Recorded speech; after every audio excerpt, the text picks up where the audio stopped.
نحمده ونسلم على رسوله الكريم اما بعد فاعوذ باللہ من الشیطان الرجیم بسم اللہ الرحمن الرحیم۔ میرے معزز ناظرین اور سامعین،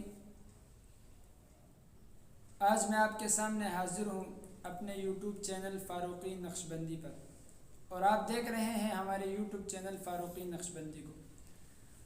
تو جیسے کہ آپ حضرات کے علم میں ہیں کہ ذوالحجہ کا مہینہ شروع ہونے والا ہے، اور اس کے جو ابتدائی 10 دن ہیں تو اس کی بہت فضیلت ہے۔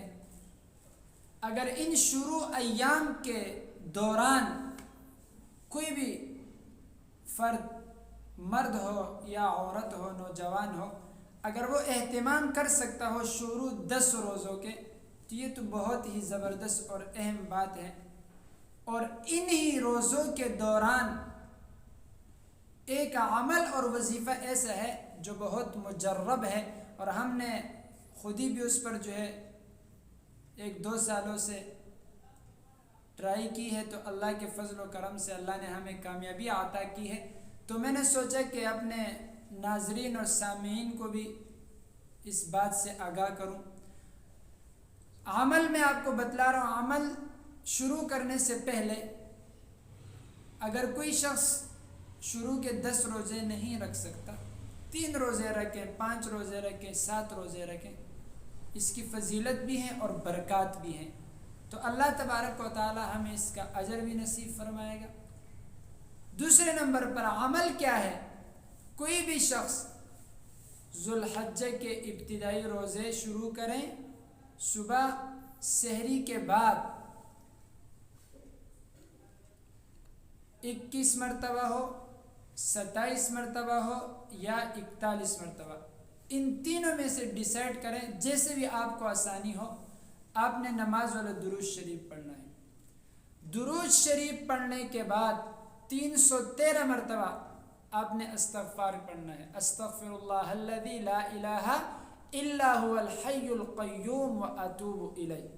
اور اگر یہ پورا نہیں پڑھ سکتا تو استغفر اللہ استغفر اللہ استغفر اللہ 313 مرتبہ۔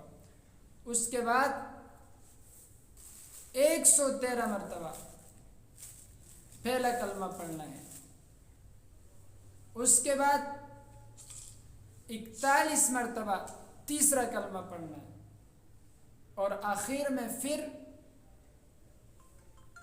3 مرتبہ یا 7 مرتبہ یا 11 مرتبہ درود شریف پڑھنا ہے۔ تو اس عمل کو آپ شروع کریں گے، اور یہ عمل کے ساتھ لازمی یہ ہے کہ جو بندہ روزہ رکھنے والا ہو، روزہ دار، اس کے لیے یہ عمل ہے۔ صبح کے ٹائم آپ نے یہ عمل کیا، اب پورے دن آپ کا روزہ رہا، آپ افطاری سے 10 منٹ پہلے آپ نے سارے کام کمپلیٹ کرنے ہیں۔ جا نماز پر بیٹھ کر اس کے بعد اپنے سر کو سجدے میں رکھیں، اور اللہ تبارک و تعالی سے آپ جو بھی دعا مانگیں گے، آپ جس حاجت کو بھی آگے رکھیں گے، جائز حاجت ہونا یہ شرط ہے، تو اللہ تبارک و تعالی اس حاجت کو اپنے فضل و کرم سے، اپنے خزانے غیب سے پورا فرمائیں گے، اور اللہ تبارک و تعالی ہمیں اس کا اجر بھی عطا فرمائیں گے۔ تو میرے معزز ناظرین، یہ عمل ہر خاص اور عام کے لیے اجازت ہے۔ اور دوسرے نمبر پر مجھے بندے فقیر کو بھی اپنے دعاؤں میں خصوصی یاد رکھیں، اور صدقہ جاریہ کے لیے اس عمل کو آپ آگے بھی پھیلا سکتے ہیں۔ وآخر دعوانا الحمدللہ۔